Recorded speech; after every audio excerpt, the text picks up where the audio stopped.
ಕಳೆದ ಒಂದು ವಾರದಿಂದ ಮಲೆನಾಡಿನಲ್ಲಿ ಭಾರೀ ಮಳೆ ಆಗ್ತಾ ಇದೆ. ಮಲೆನಾಡಿನಲ್ಲಿ ಸುರಿದಂಥ ಮಳೆಯಿಂದಾಗಿ ತುಂಗಭದ್ರಾ ಜಲಾಶಯ ಭರ್ತಿ ಆಗ್ತಾ ಇರೋದ್ರಿಂದ ತುಂಗಭದ್ರಾ ಜಲಾಶಯದಿಂದ ತುಂಗಭದ್ರಾ ನದಿಗೆ ನೀರನ್ನು ಹರಿಬಿಡಲಾಗ್ತಾ ಇದೆ. ಹೀಗಾಗಿ ನದಿ ತೀರದಲ್ಲಿ ಒಂದು ರೀತಿ ಪ್ರವಾಹದ ಭೀತಿ ಶುರುವಾಗಿದೆ ಅಂತ ಹೇಳ್ಬೋದು. ನಾವಿವತ್ತು ರಾಯಚೂರು ತಾಲೂಕಿನ ಎಲೆಬಿಚ್ಚಾಲೆ ಅನ್ನುವಂಥ ಗ್ರಾಮದ ಬಳಿ ಇದ್ದೇವೆ. ನೀವು ಕೂಡ ದೃಶ್ಯಾವಳಿಗಳಲ್ಲಿ ನೋಡ್ತಾ ಇರ್ಬೋದು.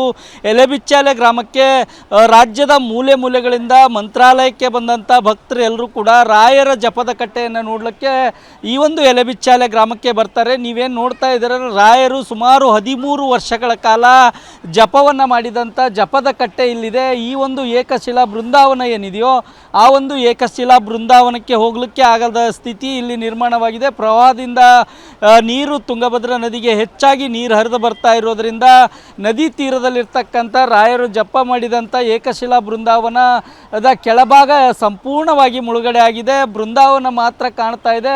ಆ ಬೃಂದಾವನಕ್ಕೆ ಬರ್ತಕ್ಕಂಥ ಭಕ್ತರಿಗೆ ಹಲವು ರೀತಿಯ ಸೂಚನೆಗಳನ್ನು ಶ್ರೀಮಠದ ಇಲ್ಲಿರ್ತಕ್ಕಂಥ ಆಡಳಿತ ಮಂಡಳಿಯವರು ನೀಡ್ತಾ ಇದ್ದಾರೆ. ಇದು ರಾಯರು ಜಪ 13 ವರ್ಷಗಳ ಕಾಲ ಜಪ ಮಾಡಿರುವಂಥ ಸ್ಥಳ. ಇಂಥ ಪುಣ್ಯ ಸ್ಥಳಕ್ಕೆ ನೀವೆಲ್ಲರೂ ಕೂಡ ದರ್ಶನಕ್ಕೆ ಬಂದಿದ್ರಿ, ಆದರೆ ನದಿ ತೀರಕ್ಕೆ ಯಾರೂ ಕೂಡ ಬರಬಾರ್ದು ಅನ್ನುವಂಥ ಸೂಚನೆಗಳನ್ನು ನೀಡ್ತಾ ಇದ್ದಾರೆ. ಜೊತೆಗೆ ಇಲ್ಲಿ ಬರ್ತಕ್ಕಂಥ ಭಕ್ತರಿಗೂ ಕೂಡ ಎಲ್ಲೋ ಒಂದು ಕಡೆ ಆತಂಕದ ವಾತಾವರಣ ನಿರ್ಮಾಣವಾಗಿದೆ ಅಂತ ಹೇಳ್ಬೋದು. ಯಾಕೆಂದರೆ ನದಿಯಲ್ಲಿರ್ತಕ್ಕಂಥ ಜಲಚರಗಳಾದಂಥ ಹಾವುಗಳಾಗಿರ್ಬೋದು, ಏಂಡಿಗಳಾಗಿರ್ಬೋದು, ಅವೆಲ್ಲವೂ ಕೂಡ ಒಂದೊಂದಾಗಿ ಹೊರ ಬರ್ತಾ ಇದ್ದಾವೆ. ತಾವು ಕೂಡ ದೃಶ್ಯಾವಳಿಗಳಲ್ಲಿ ನೋಡ್ತಾ ಇದ್ದೀರಾ. ನದಿಯಲ್ಲಿರ್ತಕ್ಕಂಥ ಹಾವುಗಳು ಒಂದೊಂದೇ ಆಗಿ ಹೊರಗೆ ಬರ್ತಾ ಇರುವಂಥ ದೃಶ್ಯವನ್ನು ನೋಡಿದರೆ ಅರ್ಥ ಆಗುತ್ತೆ. ಯಾಕೆ ಅಂತಂದರೆ ಈಗ ನದಿಯಲ್ಲಿ ದಿನೇ ದಿನೇ ನೀರಿನ ಪ್ರಮಾಣ ಹೆಚ್ಚಾಗ್ತಾ ಇದೆ. ನೀರಿನ ಪ್ರಮಾಣ ಹೆಚ್ಚಾದಂತೆ ನದಿಯಲ್ಲಿದ್ದಂಥ ಹಾವುಗಳೆಲ್ಲವೂ ಕೂಡ ಹೊರಬರಲಿಕ್ಕೆ ಪ್ರಯತ್ನ ಮಾಡ್ತಾ ಇದ್ದಾವೆ. ಭಕ್ತರಿಗೆ ಯಾವುದೇ ರೀತಿಯ ತೊಂದರೆ ಆಗಬಾರ್ದು ಅನ್ನೋ ಕಾರಣಕ್ಕಾಗಿ ಶ್ರೀಮಠದಿಂದ ಸಿಬ್ಬಂದಿಗಳನ್ನು ನೇಮಕ ಮಾಡಿದ್ದಾರೆ. ಜೊತೆಗೆ ಯಾರೂ ಕೂಡ ನದಿ ತೀರಕ್ಕೆ ಬರಬೇಡಿ, ಯಾಕೆಂದರೆ ನದಿಯಲ್ಲಿರ್ತಕ್ಕಂಥ ಹಾವುಗಳು ಹೊರಭಾಗಕ್ಕೆ ಬರ್ತಾ ಇರ್ತವೆ, ಅಪಾಯ ಆಗುವಂಥ ಸಾಧ್ಯತೆ ಇದೆ ಅನ್ನುವಂಥ ಸೂಚನೆಗಳನ್ನು ಕೂಡ ನೀಡ್ತಾ ಇದ್ದಾರೆ. ಬಂದಂಥ ಭಕ್ತರು ಕೂಡ ಇಲ್ಲಿರ್ತಕ್ಕಂಥ ಮಠದವರು ನೀಡುವಂಥ ಸೂಚನೆಗಳನ್ನು ಕೇಳಿಕೊಂಡು ದೂರದಲ್ಲೇ ನಿಂತ್ಕೊಂಡು ಏಕಶಿಲಾ ಬೃಂದಾವನದ ದರ್ಶನವನ್ನು ಮಾಡಿಕೊಂಡು ಹೋಗ್ತಕ್ಕಂಥದ್ದು ಇಲ್ಲಿ ಕಾಣಬಹುದಾಗಿ ನೀವು ಕೂಡ ದೃಶ್ಯಾವಳಿಗಳಲ್ಲಿ ನೋಡ್ತಾ ಇರ್ಬೋದು.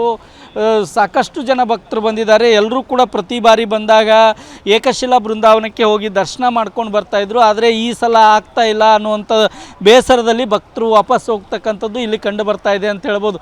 ಒಟ್ಟಲ್ಲಿ ಹೇಳಬೇಕಾದ್ರೆ ಮಲೆನಾಡಿನಲ್ಲಿ ಸುರ್ತಕ್ಕಂಥ ಮಳೆಯಿಂದಾಗಿ ಬಿಸಿಲನಾಡು ರಾಯಚೂರಿನಲ್ಲಿ ಈಗ ಪ್ರವಾಹದ ಭೀತಿ ಶುರುವಾಗಿದೆ ಅಂತ ಹೇಳ್ಬೋದು. ರಾಯಚೂರಿಂದ ಕ್ಯಾಮ್ರಾಮನ್ ಶ್ರೀನಿವಾಸ್ ಜೊತೆ ಜಗನ್ನಾಥ್ ಪೂಜಾರ್, ಏಷ್ಯಾನೆಟ್ ಸುವರ್ಣ ನ್ಯೂಸ್.